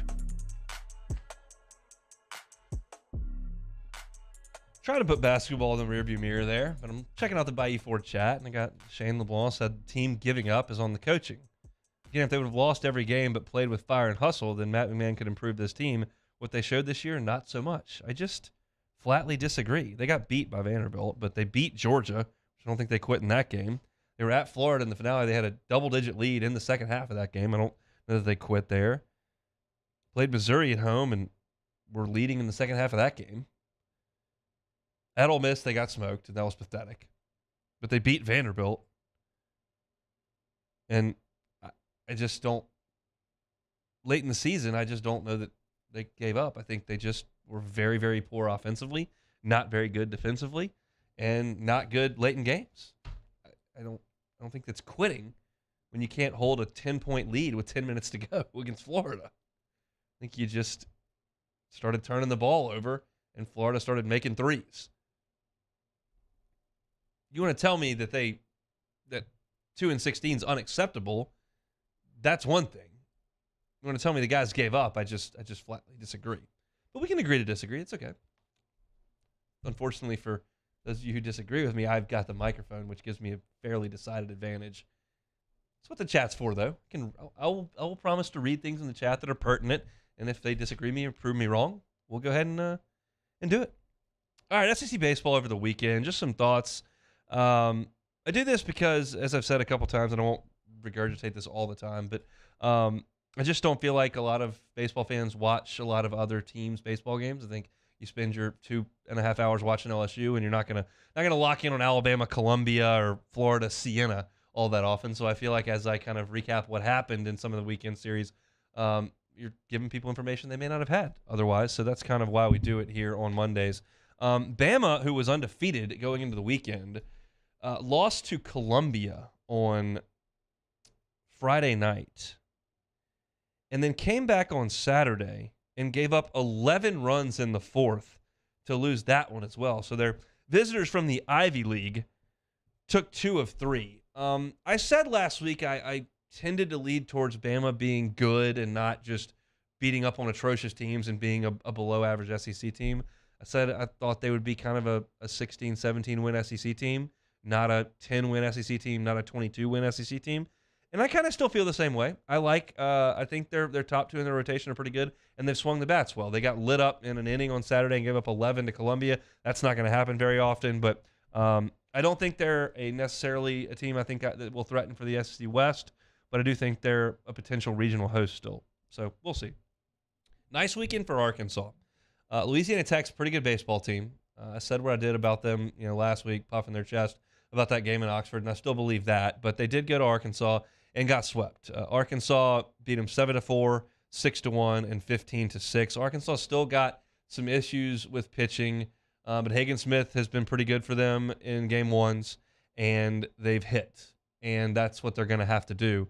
And that's what they did in game 3 with that 15-6 win. So impressive weekend for Arkansas. I still don't think they're quite what they usually are because of the injuries, but they're a team that's got some talent, and I think they'll figure it out. I'm curious to see how things go for them over the first couple of weeks. Florida swept Siena, and I don't really care about that. But I will tell you what Jack Caglione did over the weekend, because that continues to be the most fascinating story in the SEC. Between Durangelo Sanger throwing with both arms on Friday night for Mississippi State and Jack Caglione doing what he's doing, they are the two biggest headline grabbers in the SEC. Meanwhile, Dylan Cruz is hitting .510. But Caglione threw 3 shutout innings on Sunday to get the win, and he hit 2 more home runs to improve his season total to 12 homers on the year for Jack Caglione. Plus, he's throwing 97 miles an hour left-handed on Sundays for him and doing work. He came out of the bullpen on Sunday, but he's got A.J. Reed vibes right now, but even more talent. I mean, A.J. Reed was the Southeastern Conference Player of the Year. He pitched and he hit, and he was really good at both, but Caglione's probably better. It is amazing to see what he's doing over there. So Florida sweeps Siena. Ole Miss swept Purdue, which I thought was pretty good. Purdue's got a decent team. On Saturday, on Friday, there were so many doubleheaders. There were 20 games on Saturday. I was doing the scoreboard for the broadcast. They played 20 games because of doubleheaders because of weather. But Ole Miss on Friday won 15-7. And that's Hunter Elliott's spot that he's not pitching in. And for them to give up 7 runs is not great on a Friday. But they hit, and they hit, and they hit. So they scored 15. On Saturday, Ole Miss got a lead and went to the bullpen for the first high-leverage spot of the weekend, and the bullpen gave up a 2-run lead. And that's where their problem is. Most teams in college baseball don't have great middle relief, because your best 3 pitchers are your starters, and then your 4th pitcher is probably your closer, and then you've got to fill in that gap with the next guys on the staff. And when Ole Miss has to move their closer to Friday to free up the closer spot, and then the other middle relievers have to pitch as closers, you free up the middle relief spot, and it just doesn't connect as well. And their first chance to close out a game that was close, 15-7 is not close, on Saturday, their team gave it up. Now, they did get little Eddie Furness's kid, Will, ripped a single in the 10th inning, and then they set up a scoring chance and ended up winning the game in 10 innings with a walk-off home run from Kemp Alderman, who's really good. But they got that done, and then they won 6-1. But the continued bugaboo for Ole Miss is going to be this middle relief that's giving things up until Hunter Elliott comes back, and there's just no guarantee that he's going to be the same old Hunter Elliott when he does come back. Speaking of craziness in Mississippi State over the weekend had an interesting Saturday game that I was watching before I went to the box. I'm watching State, and of course, it's another fairly offensive game because that's what State gets into. They don't pitch it great. They don't play defense well at all, but they can hit. And they get into another fairly offensive game, but they've got a lead in the 9th inning with 2 outs on Saturday. And their opposition, Lipscomb, has runners at 1st and 3rd with 2 outs in the 9th in a 1-run game. And Lipscomb executes a double steal. They picked a runner off first base on purpose. They get him in a rundown. The guy comes home from 3rd, and State can't throw him out. So they give up the tying run there, but they do get out of it. And then in the bottom half, Mississippi State gets a walk-off home run from Kellum Clark and wins the game. So State is a good hitting team. They've just got work to do on the pitching and defense. They did sweep Lipscomb over the weekend. And the team in the SEC that lost its weekend series outside of Alabama was the Auburn Tigers. Well, who went to Auburn and took 2 out of 3, you may say? It was the old Southeastern Lions. Lion up. They sweep the doubleheader on Saturday from Auburn. It was an 8-3 kind of cakewalk for Southeastern in Game 1. In Game 2, they go to the 9th up 8-2, a 6-run lead, and Auburn scored 5 runs in the bottom of the 9th and had the bases loaded with 2 outs. And Southeastern gets out of it with an 8-7 win. In the 9th inning of Game 2 of that doubleheader, Southeastern, as I mentioned, had a 6-run lead and walked 6 guys in the 9th inning. I don't know how Southeastern's head coach Matt Reiser didn't vomit in the dugout. You're sitting there trying to get a series win over an SEC team, and your pitchers walk 6 guys in 1 inning. Oh, my God. Nothing will drive a head coach crazier than pitchers walking guys. 6 walks in the 9th inning, but they made the one pitch when they had to have it, And that's what you were looking for. Tennessee played Morehead State over the weekend. And I mentioned Tennessee just because I think they're going to be relevant all year long. And their pitching staff was sensational again. And they win Friday 23-4. Who cares? But then 6-0 on Saturday and 6-3 on Sunday. You look at the Saturday game, and y'all know about Chase Dolander at this point. You know that he's really, really good. Well, Chase Burns goes for him on Saturday. And I know it's Morehead State, but still, the fact remains he goes into the 7th inning. He throws 6 2/3 innings of 3-hit shutout baseball, strikes out 13 guys. I don't think Tennessee is as good offensively as they were last year. I don't even think they're really close because they were historic last year, and this year they're just pretty good. Blake Burke is a stud for them, and Maui Ahuna is going to be a great hitter once he gets rolling. So they have some offense, but it's not what it was last year. These three pitchers are phenomenal, and you'll see them in the box in 3 weeks, and we'll get to see it for ourselves. But they're the reason I still think Tennessee is as dangerous as anybody in college baseball. That includes LSU. That includes Florida. These three guys, a year older, it's just going to be hard to win 2 out of 3 against them. That's why they're going to be a problem all year, and I think they'll be in Omaha, even though their team's not as good as it was last year, because it's just hard to beat those guys on the weekend. Notre Dame cracked the code last year when one of them was a freshman, but it's a real pitching staff. As good a weekend rotation maybe as I've ever seen in the SEC.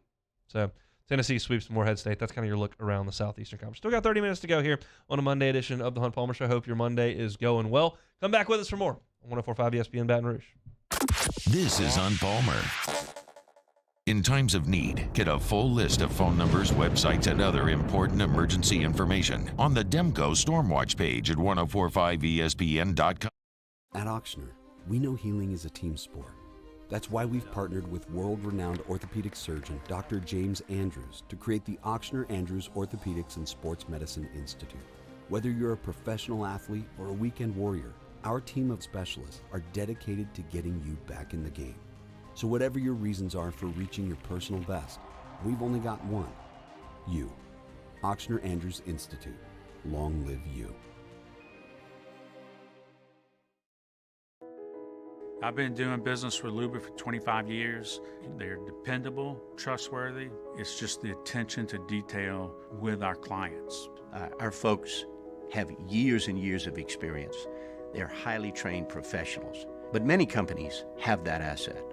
What I'd like to think makes Luba a bit different is that we use those talents in a way that truly is dedicated to serving the needs of the folks who depend on us. I had to leave my parents. I had to move schools. I don't know anyone here. Everything keeps changing. Why is this happening to me? I'm sure glad you're here. Change a child's story. There's a child in foster care waiting for a volunteer like you.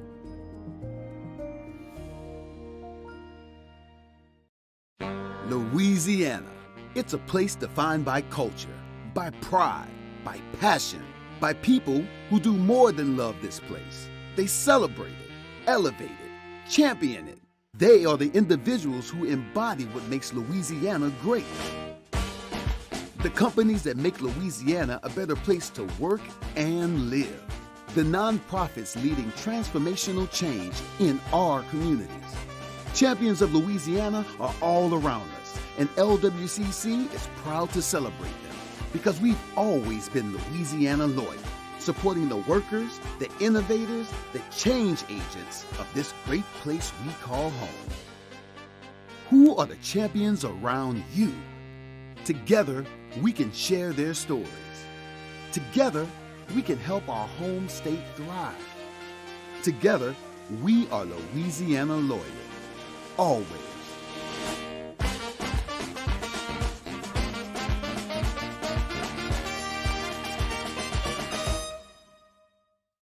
Hi, I'm Brandon Landry, founder and CEO of Water.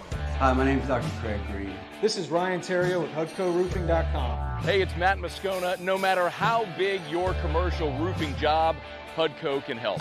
My patients come to me because they trust that I can get the job done at a high level. Ryan Terrio and Richard Tilley have the same level of trust when it comes to roofing. If you have a roofing issue, call Hudco Roofing. Give us a call, 364-1007, and we'll come to your house and give you a free inspection.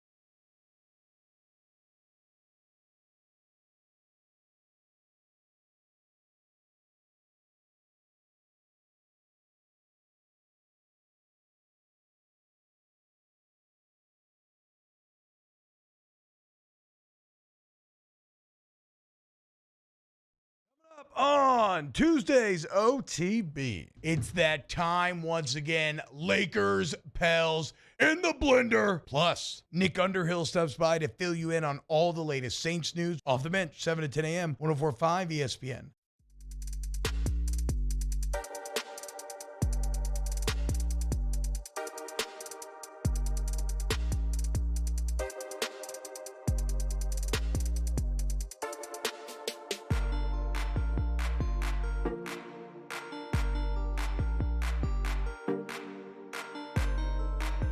This is Hunt Palmer on 104.5 ESPN Baton Rouge.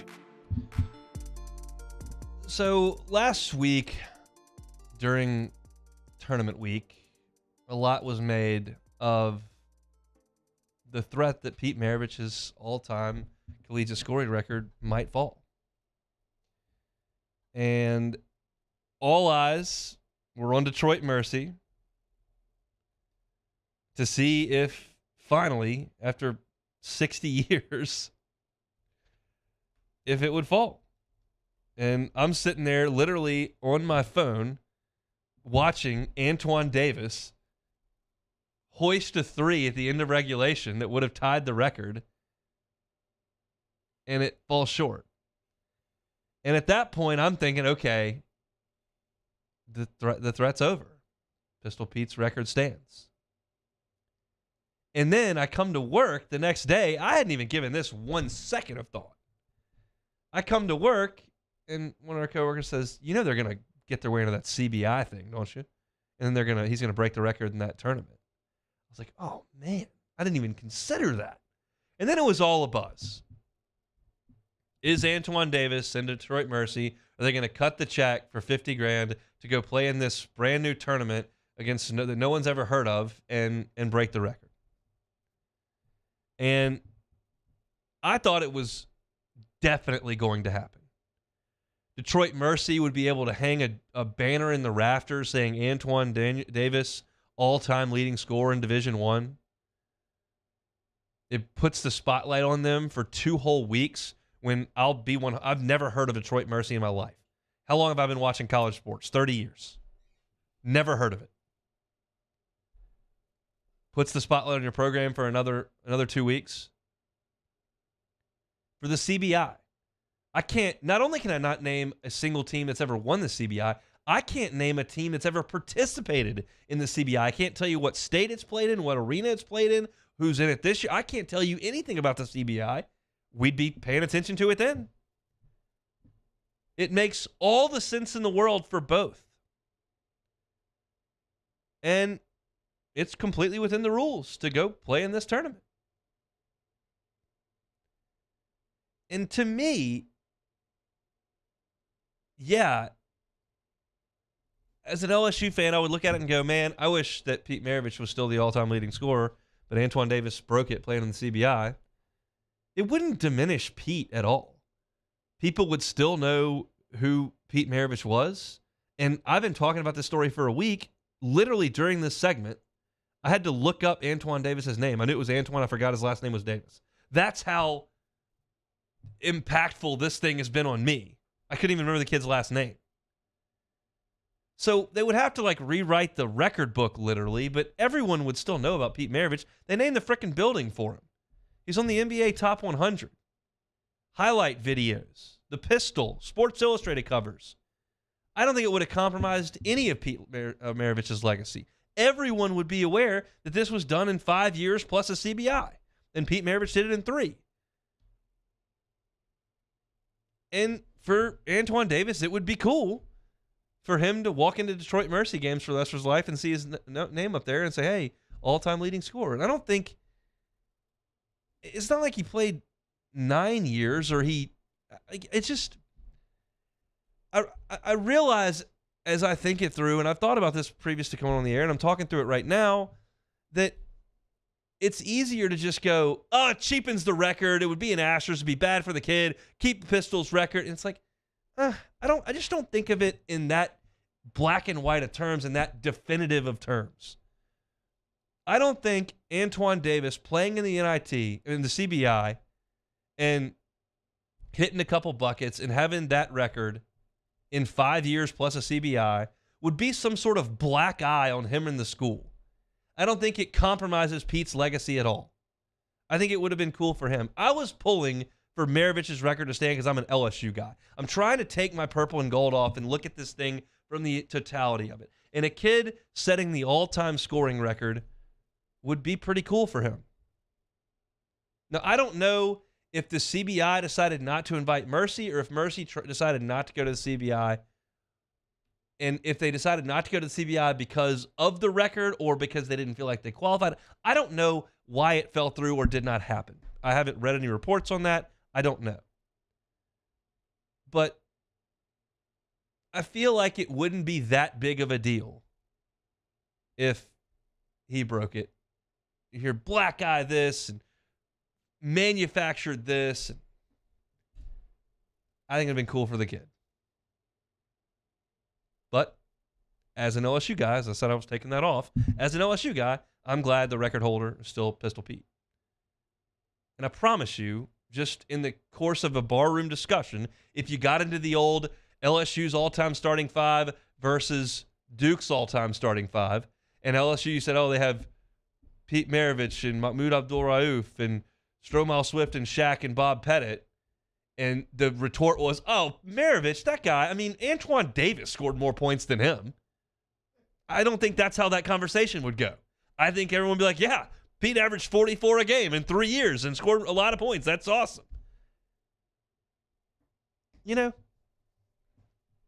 I realize there are times when I get on this microphone and I start talking and I know that 98% of the listenership disagrees with me. And this is one of those times. And I'm okay with it. I'm just kind of trying to shine a little light on the other side of things from time to time. I'm not going to make stuff up, but you get the point. Like, I just don't agree that Detroit Mercy playing in the CBI would have compromised Pete Maravich's legacy as a college basketball player. I think that's a little dramatic. Fair? Foul? Whatever. Let's take one more time out. Let's come back. Let's play some Take It or Leave It, and let's get on with our Monday. It's the Hunt Palmer Show. Hunt Palmer on 104.5 ESPN Baton Rouge. One Bath and Closets, onebathandclosets.com is the website. David Duvall and his team in this game for 3 decades. Imagine your dream bathroom. I'm imagining you probably don't have it. Some of you may, and that's awesome. A lot of you don't. A lot of us don't, I should say. And David Duvall can help you with that. He can change the entire look and feel of your bathroom at home. Maybe it's a full-scale renovation. They can do it. One contractor. They're it. Maybe it's just a tub-to-shower conversion. Quick, painless, can change the functionality and the look of your bathroom. On the closet side of things, if it's too cluttered, you don't have the room, got coats everywhere, shoes, suits, let David Duvall and his team come in and put in a custom closet for you. And because the Hunt Palmer Show sent you that way, they're not going to charge you to rip out the old closet. They're not going to charge you for the labor to install the new one. Just going to charge you for the cost of that unit. Give David Duvall and his team a call or go to the website. It's onebathandclosets.com, onebathandclosets.com. Our listeners fire off their opinions on the jimsfirearms.net hotline at 499-1045. Keep listening for your next chance to shoot us your thoughts with the jimsfirearms.net hotline on 104.5 ESPN Baton Rouge. There it is, the extra mile, on the border of expected and extraordinary for those willing to go further, like vans customized for work or play, with safety and tech to keep you connected.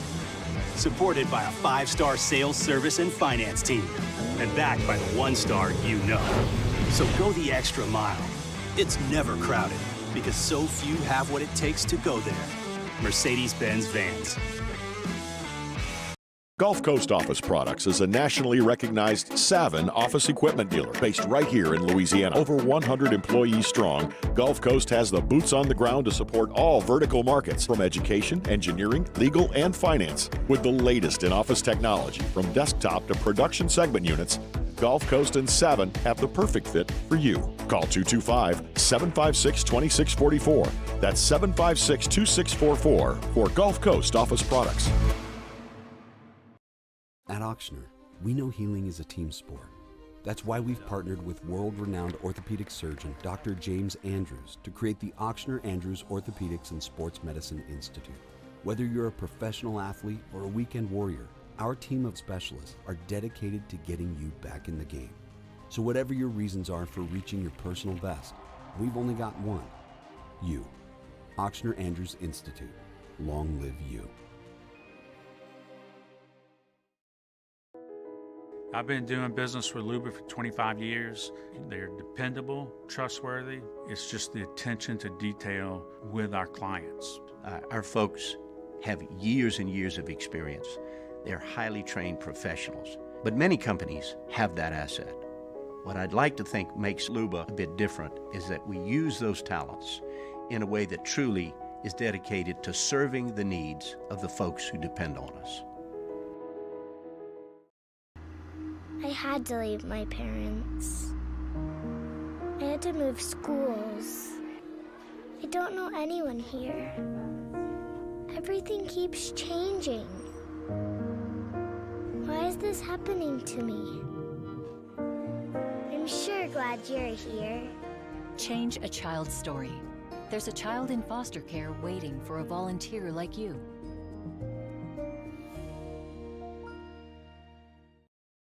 Louisiana. It's a place defined by culture, by pride, by passion, by people who do more than love this place. They celebrate it, elevate it, champion it. They are the individuals who embody what makes Louisiana great. The companies that make Louisiana a better place to work and live.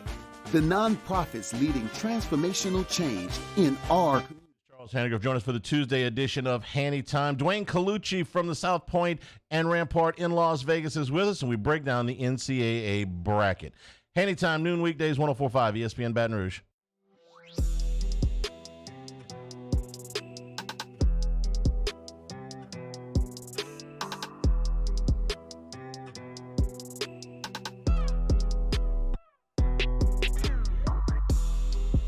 You're listening to Hunt Palmer on 104.5 ESPN Baton Rouge.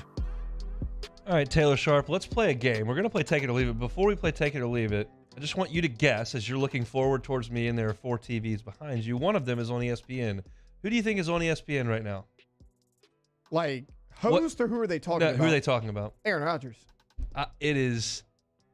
I get it. He's one of the 10 best quarterbacks who ever played. I got it. They are going to talk about him for 20 hours straight. They're going to be upset 20 when hours he makes straight. A decision, though, because then they're not going to be able to talk about it. I mean, it's amazing. They have not stopped since this morning.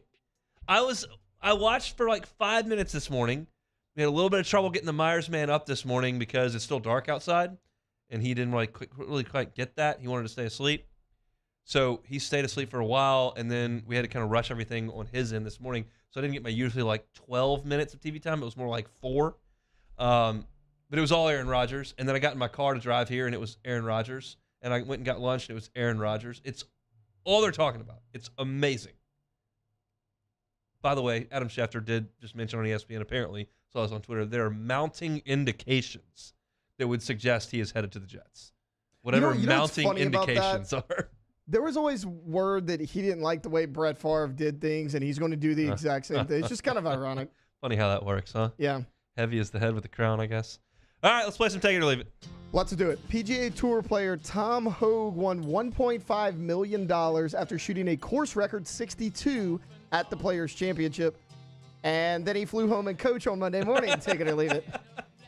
I'll take it. I think he certainly has the means to fly first class. He certainly has connections that could get him on a private aviation type deal. That's a very much a thing on the PGA Tour. But it's only a couple hours of your life. Now, I looked up where he lives, and I was a little surprised at this. I knew he went to TCU, so I figured he lived in Dallas. No, he lives in Fargo. Is that North Dakota? North Dakota. So that is a kind of a long flight from Orlando to North Dakota. But, you know, it's 2 hours. If you want to save your cash, you got 1.5 in the bank after this weekend. Yeah, you can make it work. He did tweet out. Somebody said he flew close, and then he tweeted a picture and said, yeah, 19C or whatever. He was on the aisle, which is a good spot. But, you know, I would have imagined that he'd have been fun first class. But good on Tom. Smart man. Coach ain't that bad. Yeah. The Las Vegas Raiders have now signed Jimmy Garoppolo as the team's next quarterback, cutting Derek Carr to sign Jimmy G. Take it or leave it. I mean, it's cheaper, so I'll take it. I'll take it. Think Derek Carr is marginally better. They're average quarterbacks. They are exactly what I said when the Saints got Derek Carr. The baseball stat wins above replacement. If you're really good, you're a 4-win player, +4. If you're bad, you're -3 player. Your 0 is the baseline, and you can be plus or minus. They're zero quarterback. They are zero war. They are the definition of a league average quarterback. They're not going to go out there and just embarrass you, and they're not going to go to the Pro Bowl, and they're not going to win you a Super Bowl. But they're very, very average guys. So if you saved a couple of bucks, fine. You're not going to be going very far in the AFC playoffs with Jimmy G. Some reports have now surfaced that Odell Beckham Jr. wants $20 million a year from whichever team signs him. Asking for $20 million after not playing for a whole year, take it or leave it. Sure, I'll take it. I mean, you're not going to get $20 million, but you can sure ask for it. Look, he's 30 years old, and he's coming off a pretty big injury here. Then he hadn't played in a while. Now he looks pretty good in his workout, obviously, and I'm sure somebody will offer him some money. I don't think he's going to be getting $20 million a year. I don't think he's in that range anymore. All right, last one.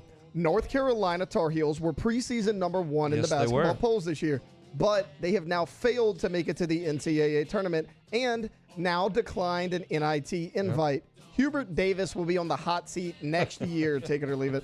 After going to the national final, I will leave that. I don't think he's on the hot seat, but this has got to be, I wouldn't say it's an ice bath, but maybe a cold rag on what was a really good start to his career. First year, you make the national final, and that's an awesome thing.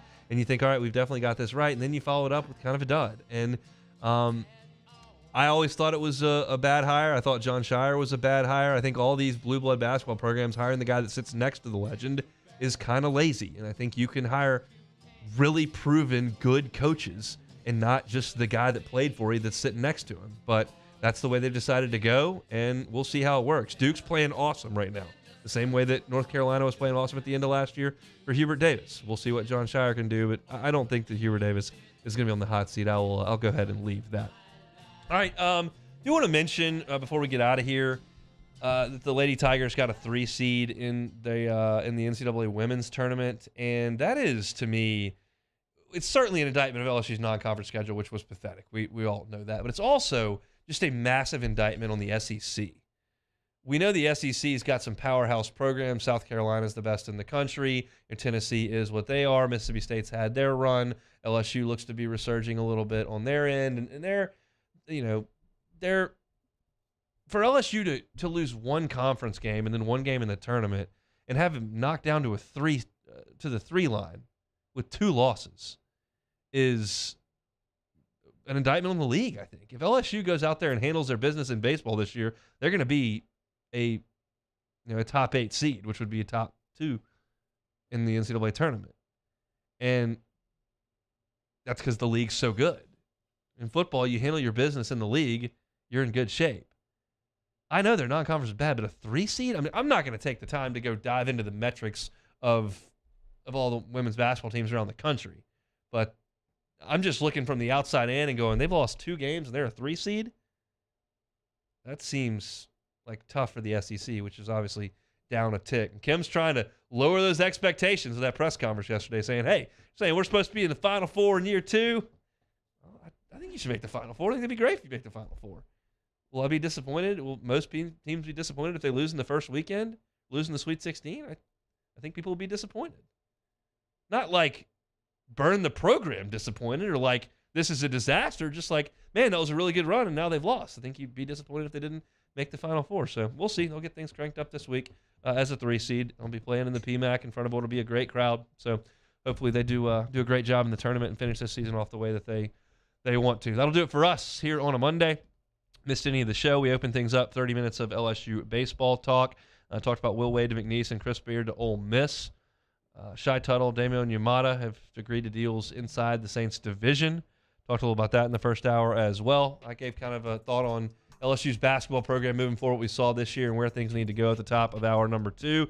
SEC baseball talk as well. It's all on demand. 1045ESPN.com's on demand tab. Apple Podcasts, Spotify, Google, YouTube, all those fun places. Jimmy Ott's Game Time tonight will be Jimmy and Charlie talking college hoops. Matt Moscona is about to drive you home on After Further Review. Hope your Monday finishes off great. We'll see you tomorrow, same time, same place, 1 to 3 on 1045 ESPN Baton Rouge.